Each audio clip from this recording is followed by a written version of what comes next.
आपका news bulletin में मैं हूं आपके साथ सुहानी बहुगुना। बुलेटिन की शुरुआत से पहले एक नजर इस वक्त की हेडलाइंस पर। प्रयागराज महाकुंभ से लौट रहा परिवार, हादसे का शिकार, भोजपुर के 6 लोगों की मौत। कांग्रेस ने दिल्ली में बीजेपी की बी टीम बनकर चुनाव लड़ा, बोली मायावती। इंडियाज गॉट टैलेंट से जुड़े लोग आज महाराष्ट्र साइबर सेल के ऑफिस से बयान दर्ज कराएंगे। हाथरस भगदड़ मामले पर न्यायिक आयोग ने सौंपी रिपोर्ट, पुलिस की लापरवाही को बताया जिम्मेदार। प्रयागराज में 58 करोड़ से अधिक श्रद्धालु कर चुके हैं अब तक त्रिवेणी संगम में पवित्र स्नान। आइए जानते हैं खबरों को विस्तार में। खबर मध्य प्रदेश के सागर जिले से है, जहां के देवरी तहसील में एक नया मामला देखने को मिला। दमोह सांसद एवं भाजपा की छवि धूमिल करने के मामले में भाजपा देवरी के सैकड़ों कार्यकर्ताओं ने एसडीएम कार्यालय पहुंचकर तहसीलदार देवी को मुख्यमंत्री के नाम ज्ञापन सौंपा। ज्ञापन में मांग की गई कि आवेदक वीरेंद्र सिंह लोधी का शहर के आदतन अपराधी गुटी खान भाई फिरोज खान निवासी गांधी से सट्टा संचालन को लेकर विवाद हो गया था। गुट्टी खान भाई फिरोज खान और उनके साथियों ने वीरेंद्र के साथ जमकर मारपीट कर दी, जिसकी थाने में रिपोर्ट दर्ज कराई गई। रिपोर्ट में देवरी पुलिस ने विवाद का कारण छुपाया, साथ ही मामला एक पक्षीय होने के बावजूद काउंटर मामला दर्ज किया गया। रिपोर्ट दर्ज होने के बाद आदतन अपराधी गुटी खान फिरोज खान अपने साथियों को लेकर मनगढ़ंत कहानी एवं अनर्गल आरोप लगाकर सागर पुलिस अधीक्षक को ज्ञापन देने गए। ज्ञापन में सांसद महोदय राहुल सिंह एवं भाजपा को बदनाम करने का प्रयास किया गया। हमारे माननीय सांसद श्री राहुल सिंह लोधी जी की छवि को धूमिल किया जा रहा है। किसके द्वारा? ये देवरी में कुछ 1-2 अपराधी हैं, आदतन अपराधी, उनको हमने माननीय एसडीएम साहब को ज्ञापन में नाम लिखकर दिया है। आप लोगों के पास भी काफ़ी पहुंच जाएगी। और क्या मामले हैं उनको लेकर आज ज्ञापन दिया है आपने? ये हमारे ग्राम सेमरा खेड़ी में 12 तारीख को विगत एक घटना हुई थी, जिसमें हमारे पप्पू भाई हैं और 2-3 लोग हैं, उनके साथ मारपीट की थी। देवरी के लोगों ने वहाँ पर जाकर, जिसकी देवरी थाना पुलिस में रिपोर्ट भी है, उस मामले को धूमिल करने के लिए कुछ लोगों ने सागर एसपी साहब को भी ज्ञापन दिया, और जिसमें मेरी भी छवि खराब करने की कोशिश की, और हमारे नेता माननीय श्री राहुल सिंह लोधी जी की भी छवि खराब करने की कोशिश की। वो बड़े बुंदेलखंड में बड़े अंतराल से करीबन 4.5 लाख वोट से जीते हैं। इसमें कुछ विरोधियों की भी चाल हो सकती है, विपक्ष की पार्टी के लोगों की भी, यह उनको भी खल रही है कि इतने लोकप्रिय नेता को बदनाम कैसे किया जाए। आप सत्ता पक्ष के कार्यकर्ता है, पुलिस थाने में आप लोगों की सुनी नहीं जाए तो क्या मान रहे हैं आप?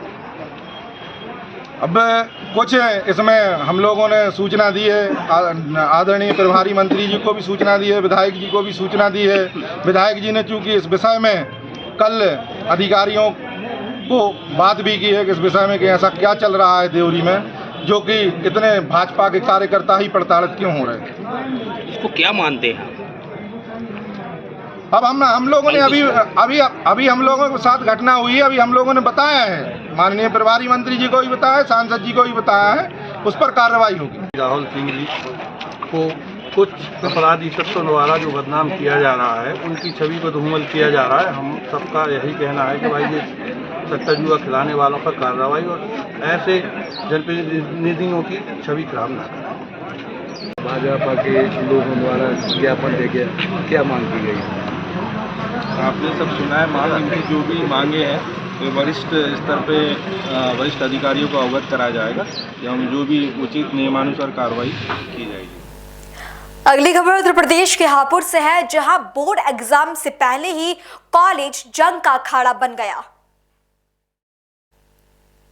पूरा मामला जनपद हापुड़ के थाना गढ़मुक्तेश्वर से है। उनके गांव लोधीपुर शोभम ने बताया कि जहां Lala Babu bezel memorial inter college में शिक्षक पर कॉलेज में तैनात क्लर्क और चपरासी ने अध्यापक पर हमला कर दिया। बताया जा रहा है कि कॉलेज में तैनात शिक्षक देवेंद्र सिंह पानी पीने के लिए अपनी गाड़ी के पास गए थे। इसी दौरान कॉलेज में तैनात क्लर्क और चपरासी राजकुमार अध्यापक के पास पहुंचे और शिक्षक के साथ मारपीट शुरू कर दी। शिक्षक के कपड़े तक फाड़ दिए गए। इस दौरान कॉलेज में तैनात अन्य अध्यापक घटनास्थल की तरफ दौड़े तो आरोपी तमंचा लहराते हुए फरार हो गए। शिक्षकों ने मामले की सूचना पुलिस को दी। पुलिस घटनास्थल पर पहुंची और मामले की जांच में जुट गई। वहीं शिक्षकों का कहना है कि बोर्ड के एग्जाम शुरू होने वाले हैं। अगर आरोपियों पर कार्रवाई नहीं हुई तो वो बोर्ड के एग्जाम कराने में असमर्थ रहेंगे। शिक्षकों की मांग है कि क्लर्क और चपरासी दोनों पर ही कार्रवाई की जाए। ये हुआ कि मैं तो पानी पीने के लिए गाड़ी में गया था और मेरे साथ मारपीट करी और रिवॉल्वर दिखाया, पिस्टल दिखाया उन लोगों ने, दोनों ने, और जान से मारने की धमकी दी मुझे और मारने की कोशिश करी, लेकिन पिस्टल चल ही नहीं पाई और मैं बाहर निकल नहीं पाया। कौन दो लोग थे? राजकुमार निवासी गाजीपुर पोस्ट ऑफिस परीक्षकगढ़ और विदेश कुमार निवासी पावटी गढ़मुक्तेश्वर। अच्छा, यहाँ पर किस पद पर तैनात है दोनों? मैं सहायता अध्यापक पर तैनात हूँ। वे दोनों जो आरोपी हैं जिन्होंने आपके साथ मारपीट किया वो किस पद पर तैनात है? वो चपरासी पे है और एक जो है राजकुमार जो है बाबू के पद पर तैनात है। ये जो आपके कपड़े फटे हुए ये उन्होंने फाड़े क्या? उन्होंने ही फाड़े सब। तो आपके जो शिक्षक हैं आप क्या मांग करनी चाहते हैं? आप सभी शिक्षक हमें समझ न्याय चाहिए। हमें ऐसा अगर एक 4th क्लास का आदमी शिक्षक के साथ ये हरकत करेगा तो हम क्या करेंगे? लेकिन देखा जा रहा है कल से बोर्ड के एग्जाम शुरू होने जा रहे हैं। हम बिल्कुल सामूहिक हड़ताल कर देंगे। हम कोई परीक्षा नहीं होने देंगे इस स्कूल के अंदर। अगली खबर झारखंड के गिरिडीह से है, जहां तीसरी मुख्यालय के समीप मॉडल स्कूल के प्रांगण में बन रहे आवासीय भवन में स्थानीय नदी की घटिया मिट्टी युक्त बालू और ईंट का उपयोग धड़ल्ले से किया जा रहा है। तीसरी मुखिया किशोरी साफ मॉडल स्कूल के प्रांगण में बन रहे आवासीय भवन का जायजा लेने पहुंचे और साथ ही उन्होंने कहा कि भवन किस मद और कितना राशि की लागत से बनाया जा रहा है, इसे सार्वजनिक करना चाहिए। उन्होंने मांग रखी कि यहाँ योजनागत बोर्ड लगाना चाहिए और घटिया और मिट्टी युक्त बालू की जांच होनी चाहिए। स्कूल भवन निर्माण में लापरवाही सही नहीं है, इससे बच्चों की जान जोखिम में पड़ सकती है।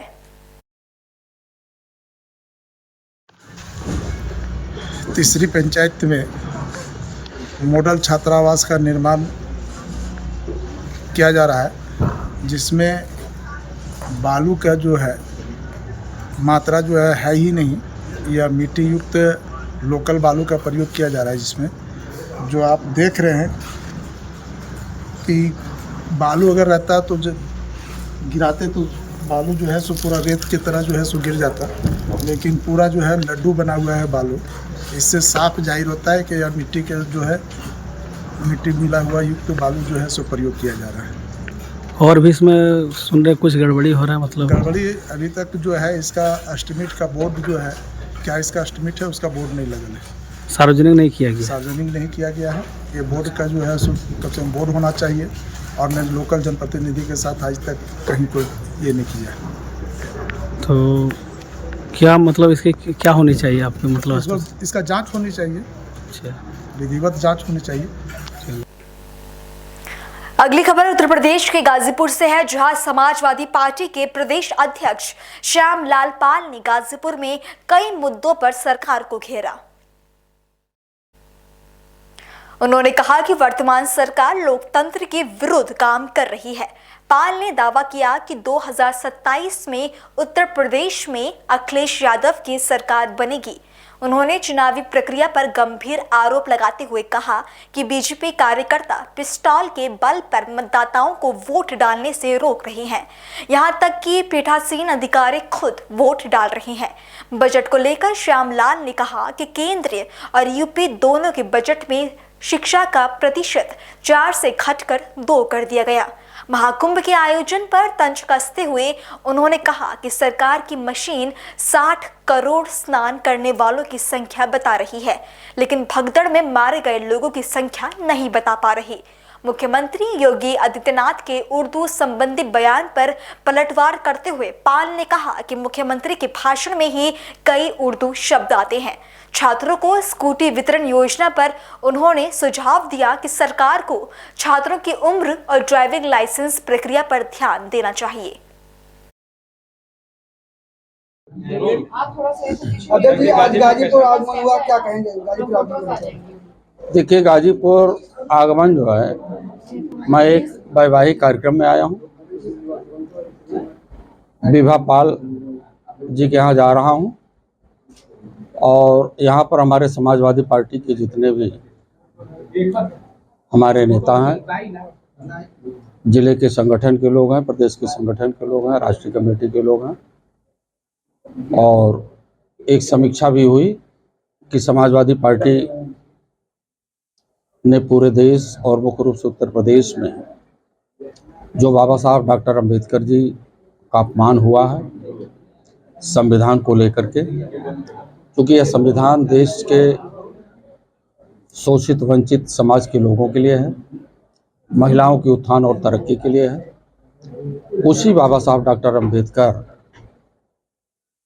साहब को जो अपमानित किया गया है वो इस लोकतंत्र के खिलाफ है, और लोकतंत्र को बचाने के लिए समाजवादी पार्टी के हमारे सभी लोग मिलकर के गाँव की उन गलियों में जा रहे हैं जहां पर आज तक न तो शिक्षा की रोशनी पहुंची है, न उनके विकास की रोशनी पहुंची है। और वास्तव में जो वर्तमान में सरकार है वो लोकतंत्र के खिलाफ काम कर रही है। तो लोकतंत्र को बचाने की मुहिम में हमारे समाजवादी पार्टी लोग गांव की गली कूचों में जा रहे हैं। आज एक बैठक के माध्यम से जो है सभी इस कार्यों की समीक्षा की गई, और उम्मीद है कि जिस तरह से हमारे कार्यकर्ता बढ़ चढ़ करके इन कार्यक्रमों में भाग ले रहे हैं, 2027 में उत्तर प्रदेश की योगी की सरकार जाएगी और अखिलेश यादव जी की सरकार आएगी। सर, जिस तरीके से आप बता रहे हैं कि लोकतंत्र के खिलाफ तमाम तरह कीजिए, उसके बावजूद भी दिल्ली चुनाव जीतना, मिलकर चुनाव जीतना, इसको किस नजरिए से देखते क्या? यही तो लोकतंत्र की हत्या कर रहे हैं ना बीजेपी के लोग। मतलब पिस्तौल के बल पर वोटों को रोकने का काम किया जा रहा है, बीएलओ चेंज हो रहे हैं, चुनाव आते आते पीठासीन अधिकारी स्वयं वोट कर रहे हैं। बाबा साहब डॉक्टर अंबेडकर ने तो ये दिया था ना कि जनता वोट डाले, जनता अपना राजा चुने। तो ये पीठासीन अधिकारी का क्या काम है वोट डालना? आपने अयोध्या में देखा, यही काम जो है दिल्ली में हुआ, यही काम पिछली बार जो 9 विधानसभाओं का उपचुनाव उत्तर प्रदेश में हुआ, उसमें सरासर बेईमानी कि 9 में वो 13 तारीख को चुनाव होना था और 13 तारीख को बेईमानी की नीयत से 20 तारीख करा दिया। आपने कुंदरकी में देखा होगा, मीरापुर की विधानसभा में देखा होगा, हर जगह पुलिस के बल पर वोटरों को रोकने का काम किया गया है। तो निश्चित रूप से ये लोकतंत्र की हत्या है, संविधान का अपमान है, और इस देश में ये न संविधान देखना चाहते हैं, न लोकतंत्र देखना चाहते हैं, ये देखना चाहते हैं सेंगोल, जो सेंगोल राजतंत्र का प्रतीक है और कुलीन तंत्र का प्रतीक है। और कुलीन तंत्र राजतंत्र का विरोधी भारत का संविधान है, और बाबा साहब डॉक्टर अंबेडकर हैं, डॉक्टर लोहिया जी हैं, धरती पुत्र मुलायम सिंह यादव जैसे लोग, तमाम महापुरुष सेंगोल के विरोधी हैं और संविधान के पक्षधर हैं। संविधान ही देश का ऐसा पवित्र और बड़ा ग्रंथ है जो लोगों को इमदाद दे सकता है। उसी संविधान को बचाने के लिए हमारे समाजवादी लोग गांव को। अध्यक्ष जी, आज राहुल गांधी जी ने रायबरेली में बयान दिया है कि हम चाहते थे कि बहन जी बीजेपी के विरोध में हमारे साथ चुनाव लड़े। अगर तीनों पार्टी एक साथ चुनाव लड़ती तो बीजेपी कभी चुनाव में नहीं जीत पाती है। इसको लेकर क्या समाजवादी पार्टी एक्सेप्ट करेगा?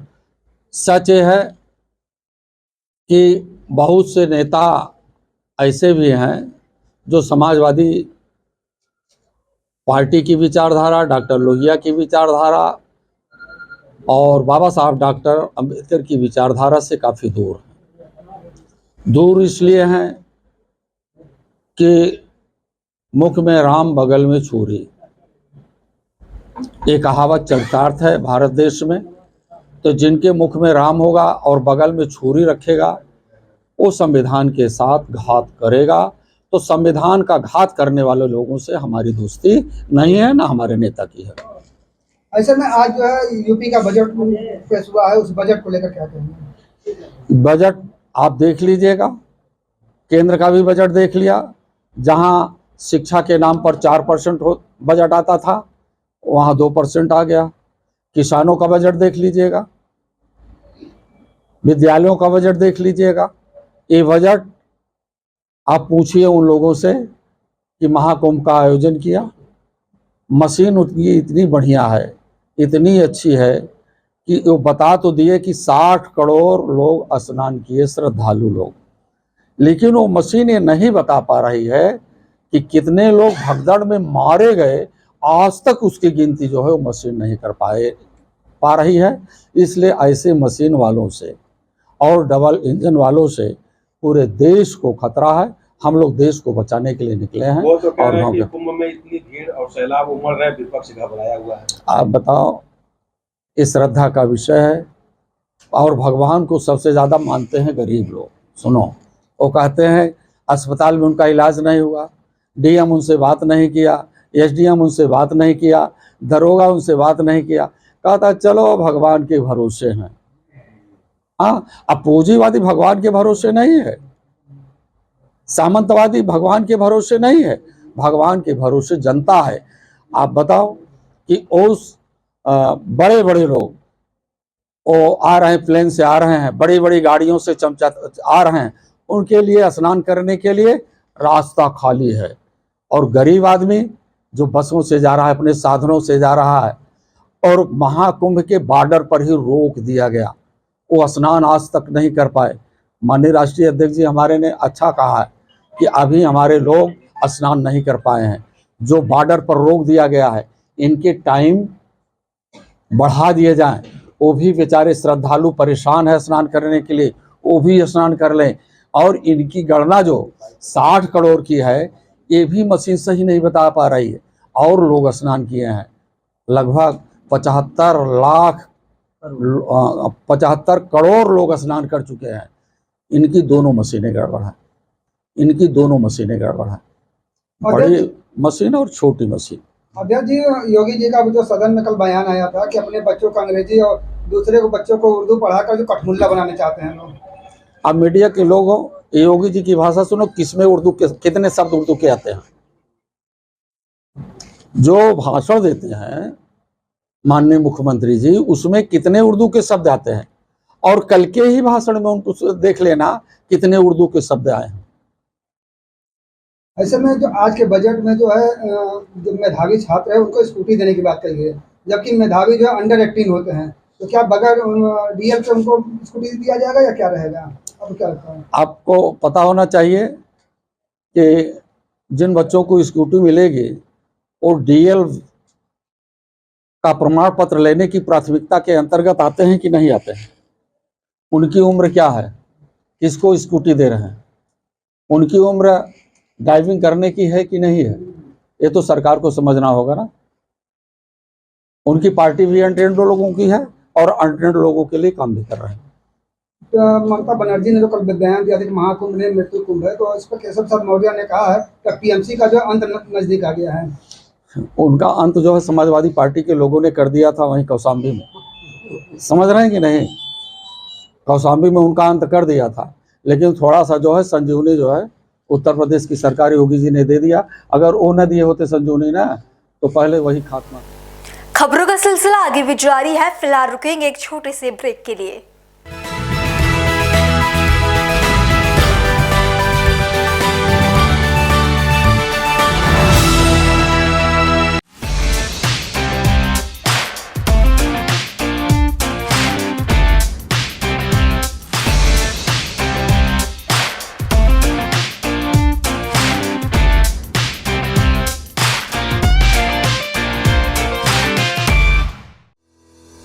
रोजगार डेवलपर्स, a unit of रोजगार डेवलपर्स एंड प्राइवेट लिमिटेड। घर वहीं जहां हो आपका भरोसा। पिछले 15 सालों से आपके सपनों का घर हमारी प्रतिबद्धता। रोजगार डेवलपर्स का पता है शिमला बाईपास रोड, गणेशपुर, देहरादून। रोजगार डेवलपर्स से संपर्क करने के लिए अभी डायल कीजिए 9897054026 पर या 8433207910 पर।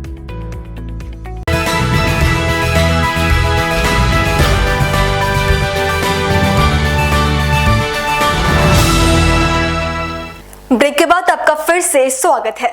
खबर उत्तर प्रदेश के जनपद हापुड़ से, जहां डीआईजी मेरठ जोन कलानिधि नैथानी के द्वारा अपने कार्यालय शिविर में जनपद मेरठ, बुलंदशहर, बागपत, हापुड़ के प्रभारियों के साथ मासिक अपराध समीक्षा बैठक आयोजित की गई। बैठक में जीरो टॉलरेंस नीति के तहत कई महत्वपूर्ण निर्देश दिए। महिलाओं और बच्चों के खिलाफ अपराध, गंभीर अपराध और संपत्ति विवाद मामलों की गहनता से समीक्षा की गई और साथ ही आगामी त्योहारों को शांतिपूर्ण संपन्न कराने की रणनीति बनाई गई। ऑपरेशन कन्वेक्शन के तहत अभियोजन विभाग को अपराधियों को जल्द से जल्द सजा दिलाने के भी निर्देश दिए गए। गौवध, पशु क्रूरता, मिट्टी खनन, शराब एवं भूमाफियाओं के खिलाफ भी एफआईआर और गैंगस्टर एक्ट के तहत कार्रवाई के आदेश दिए गए।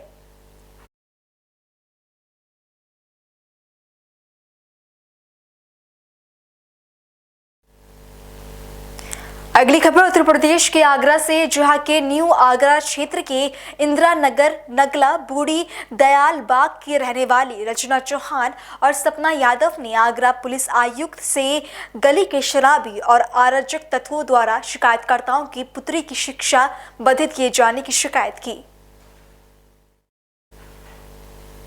गली में रहने वाले कुछ अराजक तत्वों द्वारा महिलाओं एवं लड़कियों का गली से रास्ता रोकना, गंदे गंदे गाने गाकर देर रात तक गली में नशे में धुत होकर गाली गलौज करना आए दिन की बात हो गई है। इस कारण से पीड़ित परिवार अपने मकान को बेचने पर मजबूर हो गए हैं। पीड़ित के मुताबिक अपराधी किस्म के लोग उन्हें धमकाते भी हैं। आने वाले होते हैं जो जाटव समाज के लोग हैं, वो जब हमारे पेपर आने वाले होते हैं तभी डीजे वगैरह वगैरह चलाते हैं और जब हम पुलिस में शिकायत करते हैं, वो एक दो बार वार्न करके गए हैं। जब हमने पुलिस थाने में शिकायत की तो वहाँ पे लोग कहते हैं कि आप लोग तो पढ़े लिखे हैं, वो तो गवार हैं, उनसे आप लोगों को क्या मतलब है, वो कुछ सुन लिया करो। कब तक हम सुन सकते हैं ये बताइए? जब तक हम सुन सकते थे सुना था। एक दो बातें जब हमने सुनने से जब थक गए थे, एक दो बातें हमने बोल दी, उन्होंने हमारी बातें रिकॉर्ड कर ली और हमसे ये कह रहे थे वो चौक जो वहाँ पे कार्रवाई नहीं हो रही है। हमने बहुत शिकायत करी है, कार्रवाई फिर भी नहीं हो रही है। तो उन्होंने ये कहा कि आप लोग ज़्यादा करेंगे तो आपके ऊपर केस हो जाएगा और आपका कैरियर ख़राब हो जाएगा, आप लोगों की पढ़ाई का कोई मतलब नहीं बचेगा। इसलिए हम चुप हो गए। ये किसने कहा? ये वहाँ पे जो चौकी में सब लोगों ने कहा था, स्टाफ ने, चौकी स्टाफ ने कहा था। कौन सी चौकी थी? दयालबाग चौकी, खंडारी वाली। हाँ, उन्होंने ये कहा कि आप लोग थोड़ा सुन लिया करो। कब तक हम सुन सकते हैं? बार बार सुन के हम थक गए। तब हमने उनसे कुछ उल्टा सीधा बोला और हमारी बातें सुन ली जाती हैं थाने में, लेकिन उन लोगों की बातें नहीं देखी जाती है। कई बार हमने बहुत बार उनसे शिकायत करी, फिर भी उसके लिए कोई कार्रवाई नहीं हो रही है। हम इस चीज़ से बहुत परेशान हैं। रात में डीजे चलते हैं, हमने उनसे शिकायत करी तो उन्होंने ये कहा लाइब्रेरी लगा लो। अब दिन में हम लाइब्रेरी लगा लें, रात में कहाँ जाए? रात में चैन से सो भी नहीं सकते हैं। हम दिन भर पढ़ेंगे तो क्या रात में हमारे सोने का हक भी नहीं है? इस चीज़ से परेशान हैं। ये लड़ाई झगड़े का मामला है। मतलब हमारे सामने पड़ोसी रहते हैं, हम लोग पढ़ने लिखने जाते हैं, बाहर जाते हैं कोचिंग वगैरह, ना तो हमें निकलने देते हैं, गाली गलौज करते हैं, ऊपर से छत से ईंट फेंकते हैं। बाहर अगर कहीं मिल जाए तो कहते हैं यहाँ से निकलोगी तो तुम्हारे ऊपर तेजाब डाल देंगे। कौन लोग हैं? जाटव समाज है। क्यों करते हैं परेशान? पता नहीं क्यों करते हैं, क्योंकि हमें मतलब बोलते हैं तुम लोग यादव हो, चौहान हो, यहाँ पे तुम लोग नहीं रहोगे, क्योंकि वो लोग पूरी जाटव समाज बसती है, तो इस चक्कर में हमें नहीं रहने देते हैं। कितने समय से परेशान कर रहे हैं? 6 महीने से परेशान है और 3 तारीख से कुछ ज़्यादा परेशान कर रखा है। इसकी शिकायत आपने पुलिस वगैरह? जी, इंस्पेक्टर को भी की थी थाने में और चौकी इंचार्ज को भी की थी, पर वो कोई सुनवाई नहीं कर रहे हैं। चौकी इंचार्ज आता है, उल्टा बोल के जाता है कि अगर तुम बार बार चौकी आओगी तो तुम्हारे खिलाफ मुकदमा लिख देंगे। इसलिए हमने चौकी मतलब उनके पास जाना ही छोड़ दिया है। सब क्या है, क्या आश्वासन दिया? उन्होंने ये बोला शाम तक आपको मतलब कोई संतुष्टि होगी। उन्होंने फ़ोन भी कराया है, तो देखो शाम तक क्या होता है। आप संतुष्ट हो सबसे? जी। समाज की बस्ती ने मुझे बहुत दुखी कर रखा है। बच्चे ना तो पढ़ पा रहे हैं, ना कहीं निकल पा रहे हैं, ना हम कहीं जा रहे हैं डर की वजह से। ईंट पत्थर खुद फेंक लेते हैं, अपनी छत खुद तोड़ लेते हैं, दूसरों पे इल्जाम लगाते हैं। लगभग कितने समय से ये परेशान कर रहे हैं? लगभग पहले तो 6 महीने हो गए थे, तब भी हमने एप्लीकेशन वगैरह लगाई थी, फिर उससे थोड़े दिन का गैप हो गया। अब 1 महीना हो गया, तब से फिर दोबारा वही समस्या शुरू हो गई। अब तो इतना दुखी कर लिया, इतनी गंदी गंदी वीडियो है जो कि आप लोगों को सुनाएं तो। कमिश्नर साहब ने क्या आश्वासन दिया? कमिश्नर साहब ने कहा है कि आप पर्सनल ये केस देखिए और इसमें हमें शाम तक।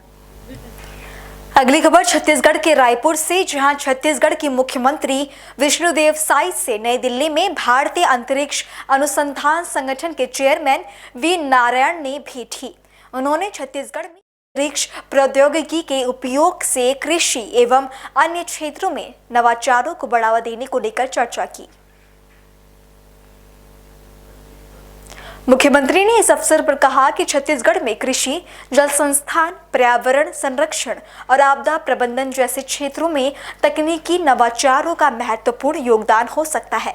इसरो के सहयोग से हम इन क्षेत्रों में वैज्ञानिक दृष्टिकोण से कार्य करेंगे, जिससे किसानों को अधिक सटीक जानकारी मिले और राज्य के विकास को गति मिले। मुख्यमंत्री साय ने कहा कि इसरो का विशेषज्ञ दल छत्तीसगढ़ का दौरा करेगा। अंतरिक्ष प्रौद्योगिकी के नए युग में इसरो का सहयोग राज्य को भविष्य की तकनीकों से सशक्त बनाएगा, जिससे कृषि, पर्यावरण, जल प्रबंधन के अलावा आपदा जैसे क्षेत्रों में क्रांतिकारी बदलाव आएंगे।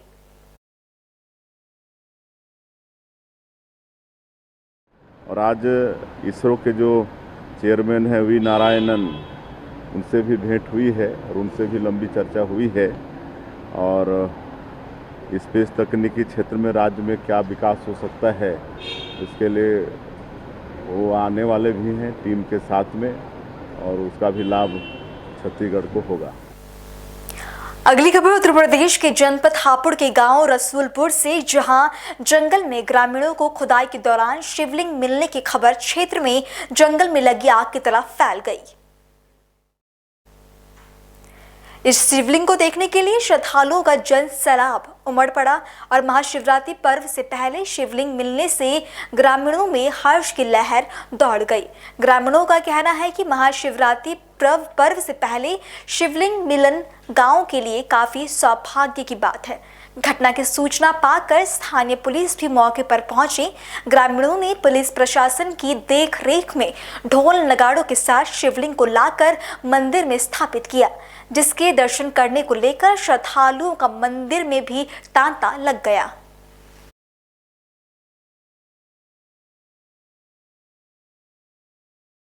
मैं आपका राजेंद्र सिंह। क्या मामला है यहाँ पे? यहाँ मामला ये है जी, कल हम करीबन 4:30 बजे यहाँ आए। यहाँ ऊबड़ खाबड़ ज़मीन है और यहाँ जो है हमें सरफ बैठे हुए दिखाई दिए। यहाँ जहाँ दातुन लेने के लिए, मैं दातुन लेने के लिए आया था, तो यहाँ दिखाई दिए तो मुझे इतनी दहशत होगी कि मेरा शरीर जो है कांपने लग गया। जहाँ वो लड़का खड़ा है उस पेड़ पे मैं जो है अपना शरीर बचाने के लिए डर की वजह से उस पर बैठ गया। कम से कम 10 मिनट बैठा रहा। 10 मिनट के बाद जब मैंने अपना शरीर संभाल के वहाँ और दूसरी तरफ उनकी तरफ देखा तो यहाँ अंतर्धान थे, कुछ नहीं था। फिर मैं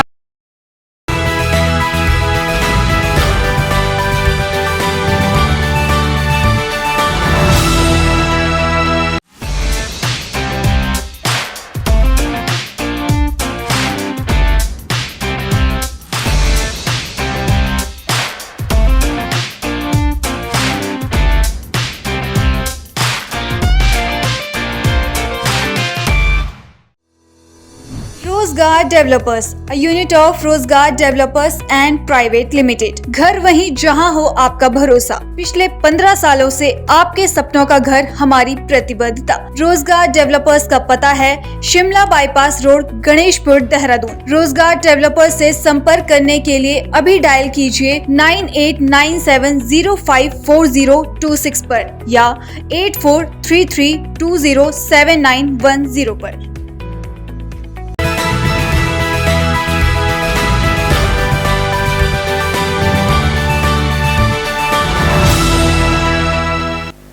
और इस छोटे से ब्रेक के बाद आपका फिर से स्वागत है। खबर उत्तर प्रदेश के जनपद सोनभद्र से है, जहां रॉबर्ट्सगंज कोतवाली क्षेत्र के एक गांव में 4 साल की मासूम के साथ दुष्कर्म का मामला सामने आते ही हड़कंप मच गया। मिली जानकारी के अनुसार गुरुवार की शाम घर के बाहर खेलते समय पड़ोसी युवक ने मासूम को बहला फुसलाकर खेत में ले जाकर दुष्कर्म की घटना को अंजाम दे डाला। मासूम रोते हुए जब घर पहुंची और घटना के बारे में बताया तो परिजन सन्न रह गए। परिजनों द्वारा पुलिस को सूचना देने के साथ गंभीर हाल में बच्ची को जिला अस्पताल में भर्ती कराया गया है। मामले की गंभीरता देखते हुए कोतवाल सहित पुलिस महकमे के उच्च अधिकारी अस्पताल पहुंचे और मासूम के परिजनों से पूरी जानकारी हासिल कर मामले की छानबीन में जुट गए हैं। क्या है पूरा मामला सर, क्या कार्रवाई हो रही है? आज दिनांक 20/2/2025 को शाम 8 बजे के आसपास PRB 6070 द्वारा थाना रॉबर्ट्सगंज पर सूचना प्राप्त हुई कि ग्राम बहरवा टोला ओरवा में एक 3-4 साल की बच्ची के साथ दुष्कर्म की घटना हुई है। इस सूचना पर थाना रॉबर्ट्सगंज पुलिस मौके पर पहुंची। पीड़िता जिसकी उम्र 3-4 वर्ष होगी उसको तत्काल ही जिला अस्पताल प्राथमिक उपचार के लिए भेजा गया है। मौके पर उच्च अधिकारीगण मौजूद हैं। परिजनों द्वारा बताया गया कि उनकी बच्ची के साथ में गांव का ही ब्रजेश यादव पुत्र रमाशंकर उम्र 25 वर्ष घर के 3 बच्चों के साथ खेल रहा था और बाद में 2 बच्चे तो वापस आ गए, लेकिन एक बच्ची को वो अपने साथ ले गया। थोड़ी देर बाद वह बच्ची रोती हुई आई तो उसने बताया कि मेरे साथ ब्रजेश ने गलत किया है।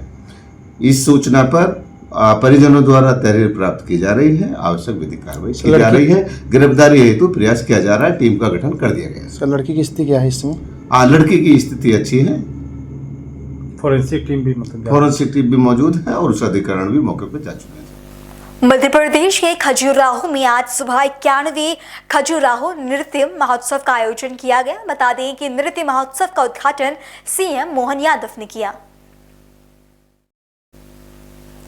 इस समारोह में 24 घंटे 9 मिनट 26 सेकंड तक कई नृत्य कलाकारों की अवरील और साधना से बना विश्व रिकॉर्ड बनाया है, जिसे Guinness book of world record में शामिल किया गया है। CM मोहन यादव ने कार्यक्रम को संबोधित करते हुए कहा कि ईश्वर की साधना को समर्पित वृद्ध शास्त्रीय नृत्य मैराथन गिनीज विश्व रिकॉर्ड से नृत्य साधकों का मान बढ़ेगा। ये देश की संस्कृति और नृत्य साधकों के लिए गौरव का क्षण है। सांस्कृतिक विरासत को सहेजने और विश्व पटल पर अंकित करने का ये सर्वोत्तम साधन है। और इस एहसास को कराने के लिए हमारे बीच अभी तो इस पूरे आयोजन के लिए मैं मान के चलो आया हूं तो केवल माननीय अध्यक्ष जी के कारण से आया हूं। मैंने आज सारे कार्यक्रम मेरे इतने टाइट थे। जोरदार अभिनंदन माननीय सांसद और अध्यक्ष हमारे विष्णुदत्त शर्मा जी का अभिनंदन करें। 51वां खजुराहो नृत्य महोत्सव, वैसे ये नृत्य का आयोजन और नृत्य से बढ़कर के मध्य प्रदेश सरकार का सबसे सर्वाधिक महत्व का आयोजन, जिस मंच पर आकर के देश के स्वनाम धन्य बड़े बड़े कलाकार अपना गौरव और गर्व मानते, लेकिन कठिनाई आज ये थी कि नई सरकार का गठन हुआ दिल्ली के अंदर माननीय प्राइम मिनिस्टर के साथ, और उसके बाद के जो कार्यक्रम बने, अभी भी मुझे यहाँ से वापस ग्वालियर से सीहोर और सीहोर से रात को 1:30-2 बजेगी भोपाल पहुंचते। लेकिन मैं मान के चलता हूँ, संस्कृति मंत्री जी को बधाई, आपके हर वर्ल्ड रिकॉर्ड में मैं कैसे भी करके आ ही जाता हूँ। आपके इन आयोजनों का हिस्सा बनने के लिए सारे के सारे मंच पे बैठे सभी अतिथियों के लिए जोरदार अभिनंदन। माननीय पटेरिया जी, ललिता जी, हमारी जिला पंचायत अध्यक्ष जी, जिला अध्यक्ष जी, PS कल्चर, इस अवसर पर सभी आमंत्रित अतिथिगण, सभी पत्रकार साथियों, प्यारे विद्यार्थियों और खास करके नृत्य के कला साधक जो अविराम और सतत कितने 24 घंटे से कितने कलाकार 139 कलाकार, जोरदार मैं आपको प्रणाम करता हूं, आपकी साधना को प्रणाम करता हूं। कथकली ये तो भगवान कृष्ण की नृत्य के माध्यम से कथा करने की अपनी विधा है, और भगवान कृष्ण के, भगवान शिव के अपने अपने नटराज का जो रूप है, भगवान नटराज ने भी 2 प्रकार के नृत्य किए। एक तांडव नृत्य, जब वो क्रोध में क्रोधित होकर के सती माता को लेकर के पृथ्वी को कंपायमान कर रहे थे, और एक आनंद नृत्य। ये दोनों 108 अलग अलग नृत्य मुद्राओं की मुद्रा हमने महाकाल के महालोक में भी शिल्प कला के माध्यम से प्रकट कराने का, प्रस्तुत कराने का, सबके सामने लाने का प्रयास किया। लेकिन 1000 साल पुराना कंदरिया महादेव, उस काल के अंदर कितनी उच्च कोटि की ये सारी हमारी सांस्कृतिक विरासत है। जोरदार अभिनंदन करो अपने पुरखों के लिए भी। ये कला संस्कृति बुंदेलखंड का जो ये इलाका है वाकई अद्भुत है। किसी बात के लिए यहाँ परमात्मा ने कोई कमी नहीं रखी। जो चमके, यहाँ का पत्थर भी चमकता तो हीरा कहलाता, दुनिया उसको आनंद से अपने पास रखती है। ये बुंदेलखंड की धरती, यहाँ मनुष्य चमके तो बुंदेला कहलाए, और पत्थर चमके हीरा कहलाए, और कला चमके तो खजुराहो की कला कहलाए। ये वाकई अद्भुत धरती है। जितने प्रकार से इसका वंदन करो, अभिनंदन करो, इसको नित्य साधो, तो लगता है कि वाकई में हम अपना जीवन धन्य कर लेंगे। और आज इस अवसर पर जब हमारे बीच इतने सारे कला साधकों ने जो कला का 24 घंटे का क्रम बताया, इस चराचर जगत में कोई रुका नहीं, लगातार चलायमान है और सब अपनी गति से चलायमान। हमारे लिए परमात्मा की दया से अपने एक एक छोटे छोटे अणु से, परमाणु से, इलेक्ट्रॉन, प्रोटॉन, न्यूट्रॉन से लगा करके ये सौर मंडल में चंद्रमा पृथ्वी का चक्कर लगा रहा है, पृथ्वी सूर्य की परिक्रमा कर रही है, सौर मंडल गैलेक्सी पे जा रहा है, और ये आकाश गंगाएं अपने ब्लैक होल की तरफ बढ़ रही है अपनी गति से। और जाने कितने ब्रह्मांड हैं, कोई गिनती नहीं लगाता है। कोई एक सूर्य की बात करता है, सूर्य भी कितने हैं हमको मालूम है। वक्रतुंड महाकाय सूर्य कोटि समप्रभ, अरे कोटि सह सूर्य है। ऐसे में चराचर जगत में हमारे लिए परमात्मा ने जो समय दिया, उस समय का उतना आनंद अपने जीवन का सर्वश्रेष्ठ आनंद मान करके परमात्मा ने जो हमारी विधाओं को, कलाओं को सहेजा है, और हमारे माध्यम से संस्कृति की धारा को प्रभावित करने का जो अद्भुत हमको संकल्प मिलता है, ये हमारे पुरखों की विरासत है। और ऐसे में सरकार का, कोई भी सरकार हो, सरकार का उत्तरदायित्व है वो अपनी कला संस्कृति के लिए काम करे। मेरी अपनी ओर से आज जितने सारे कला साधक जिनने अपनी अपनी नृत्य आराधना के माध्यम से अपनी आहुतियां दी है, उन सबको बधाई देता हूं, और कल्चर डिपार्टमेंट को भी बधाई देता हूं। यद्यपि ये नवाचार लगातार अलग अलग प्रकार से चल रहे हैं, कभी दुर्लभ वाद्यों के माध्यम से, कभी नृत्य की एक विधा को लेकर के, कभी ताल दरबार में क्या क्या कराते भगवान जाने, लेकिन कुल मिलाकर के ऐसे सारे कामों से ये हमारी कल्पनाशीलता भी दिखाई देती है, और हमारी गतिशीलता भी दिखाई देती है, नवाचार भी दिखाई देता है। और हमारे सरकार के द्वारा किए गए कामों से वर्ष विश्व रिकॉर्ड बनाते हुए विश्व के अंदर अपनी बात भी पहुंचती है। आज के इस अवसर पर मेरी अपनी ओर से सबको बधाई, बहुत बहुत धन्यवाद। भारत माता। अपने इस बुलेटिन के अंत में अब बात कर लेते हैं स्पोर्ट्स की। आईसीसी चैंपियंस ट्रॉफी में भारत का आगाज जीत से हुआ। कल हुए मुकाबले में भारत ने बांग्लादेश को 6 विकेट से हरा दिया। दुबई में हुए इस मुकाबले में भारतीय तेज गेंदबाज मोहम्मद शमी ने 5 विकेट लिए। ये छठी बार था जब शमी ने किसी मैच में 5 विकेट हासिल किए हैं, और वो सबसे कम मैच में 200 विकेट झटकने वाले गेंदबाज भी बन गए हैं। भारत की जीत में शुभमन गिल का भी खास योगदान रहा। उन्होंने नाबाद शतक जमाया और मैन ऑफ द मैच चुने गए।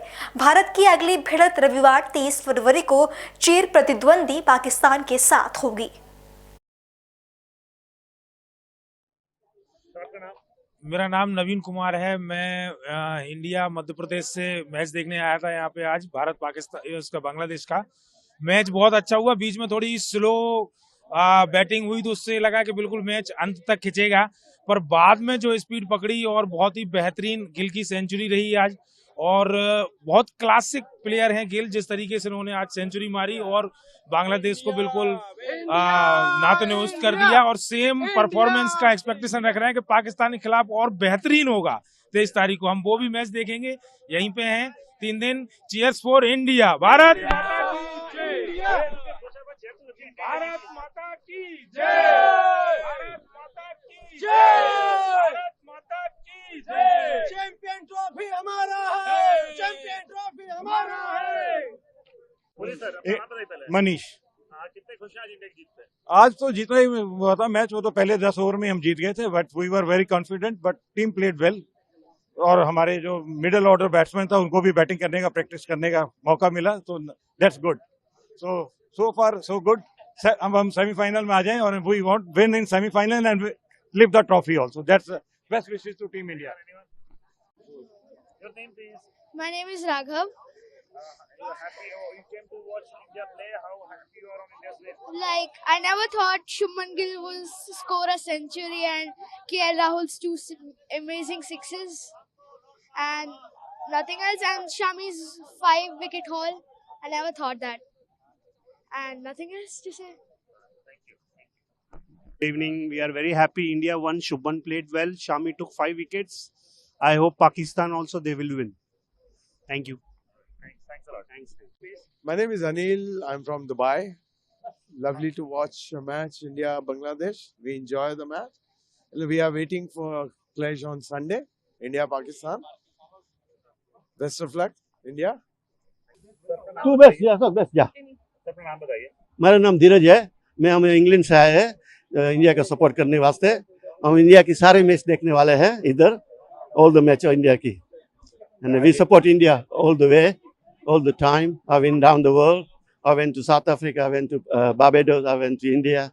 मैं इंडिया को फॉलो करता हूँ. बिल्कुल आपने आज जो ड्रेस पहना है बिल्कुल इंडियन फ्लैग जैसा पहना है. क्या थीम है? बिल्कुल पूरा इंडियन रंग है आपके अंदर. That's right. इंडियन यही मेरा है ना. मेरा ब्लड में है इंडिया. आज बांग्लादेश से पहला मैच है. हाँ तो जी. बांग्लादेश से पहले मैच को लेकर आप कितने एक्साइटेड हैं? एक जीत से शुरुआत होगी लगता है. ये नहीं कोई है तो गेम ही है ना. पर इंडिया का चांस है जीतने का. Because nice team, very young players है, फास्ट गुड बॉलर है, नाइस है. स्पिनर अच्छा हमारा. What's your name? My name is Lalita Nagar and I'm from Birmingham. That's my husband, Dheeraj Nagar. And I have to follow him wherever he goes. तो आज ऐसा लग रहा है कि आप जिस तरह से आप इंडियन अटायर में आप भी आई हुई हैं, इंडियन फ्लैग लेके, लगता है आज आप लोग इंडिया के 12th person 11 खेल रहे हैं और 12th आप लोग हैं. हाँ जी. Oh, thank you. Yeah. Reserve. Yeah. How excited you are ahead of the match? A lot. Very much into it. We've been Yes. here 2 days now. We've been here 2 days. Yeah, we're here for 14 days. So we came all the way from England to support India again. So hope for the best for everyone. Whoever wins, Chakte Patte India. Come on, India.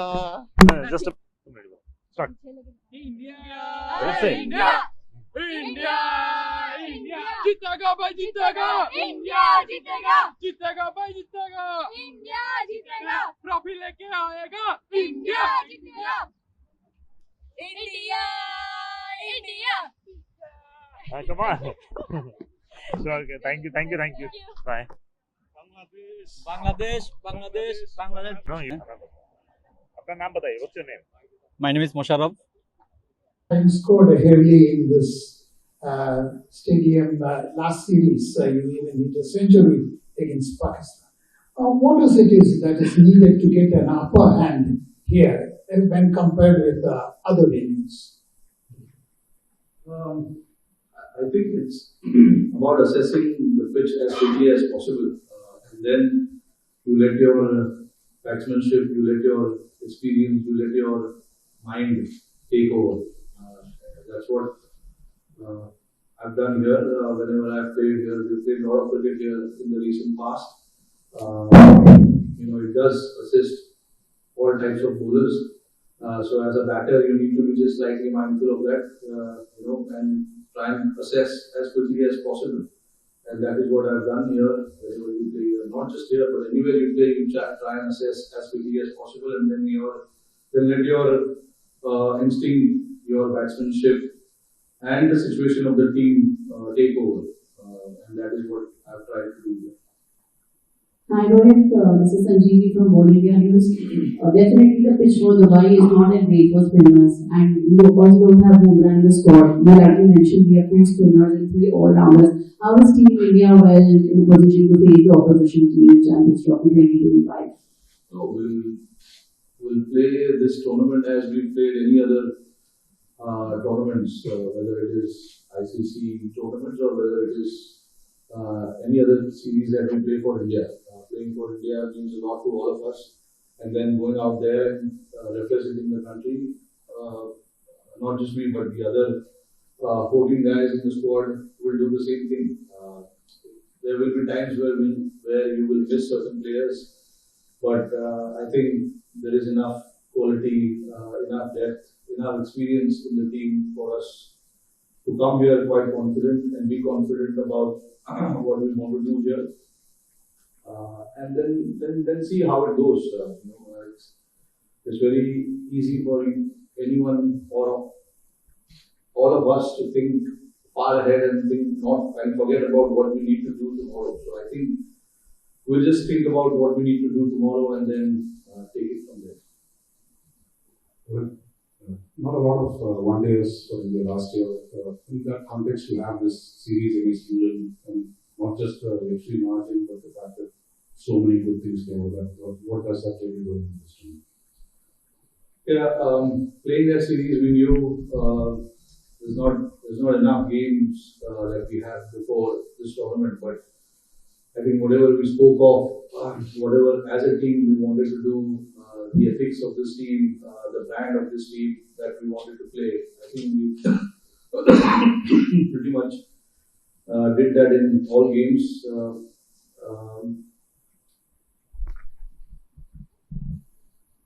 When you're playing a series before a tournament like that, you want to try and tick off certain boxes, and I thought we ticked off those boxes. We played very good cricket. We batted well, and we bowled pretty well. What a team like England.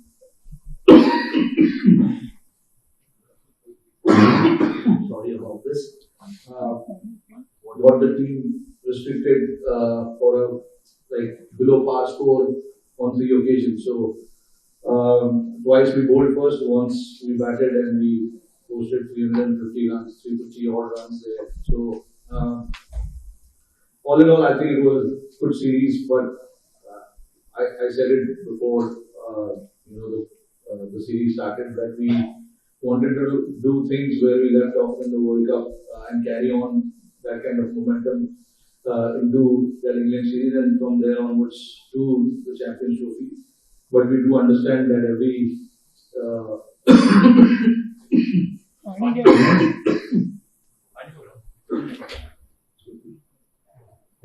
series we play is a different challenge. Every venue has its own challenge, and Dubai obviously will be a different challenge. So quickly assessing what's required to do here tomorrow will be the key for us. So if we can assess quickly and adjust our batting or bowling quickly, that will help us moving forward. Hi, Nikhil here. My question is regarding the condition. We had a very match day as well. How does that alter your plan in terms of what you thought when the team was selected and when you come here with the overcast conditions? And also, dew we know is a major factor here in Dubai. You've been here for a few days. What have you noticed with that? I'm not too sure about the dew. Dew is a very unknown factor to all of us, and it is very, very unpredictable because, like for us in India, we are so much aware of certain conditions and certain venues.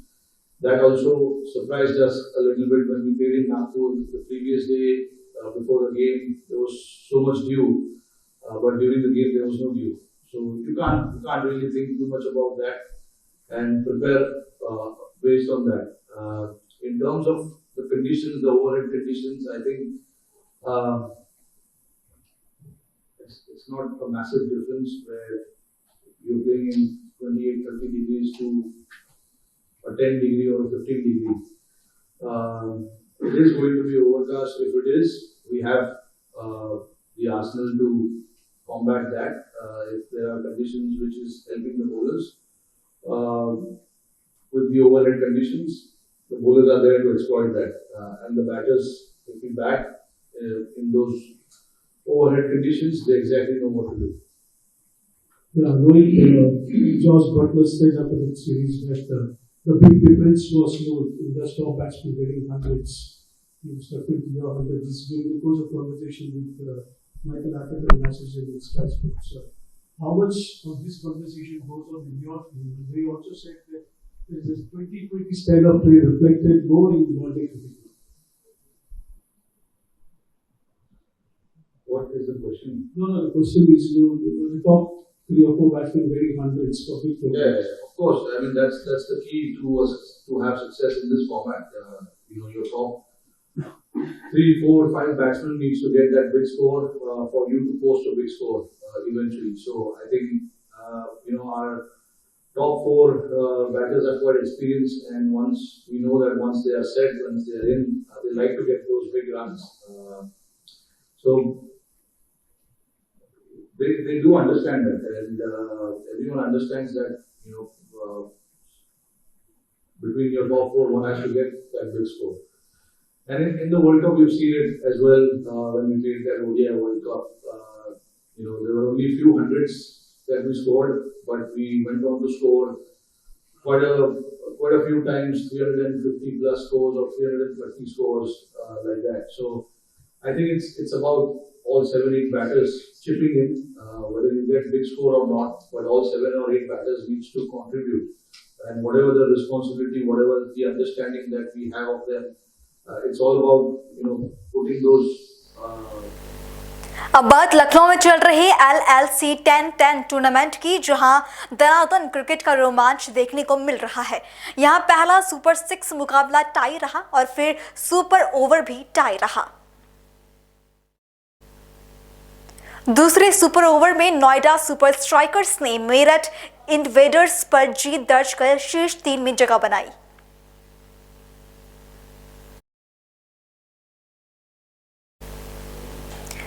भारतीय Q sports के star खिलाड़ी पंकज अडवाणी ने एशियाई snooker championship में अभूतपूर्व 14वां स्वर्ण पदक हासिल किया। अडवाणी ने इंदौर में राष्ट्रीय स्नूकर चैंपियनशिप जीतने के कुछ ही दिन बाद ये खिताब हासिल किया है। गुजरात ने अहमदाबाद में खेली जा रही रणजी ट्रॉफी के सेमीफाइनल में चौथे दिन 7 विकेट पर 429 रन बना लिए हैं। केरल के खिलाफ खेले जा रहे अपने इस मुकाबले में गुजरात मजबूत स्थिति में दिखाई दे रहा है और टीम अपने तीसरे रणजी ट्रॉफी फाइनल में प्रवेश के करीब नजर आ रहा है।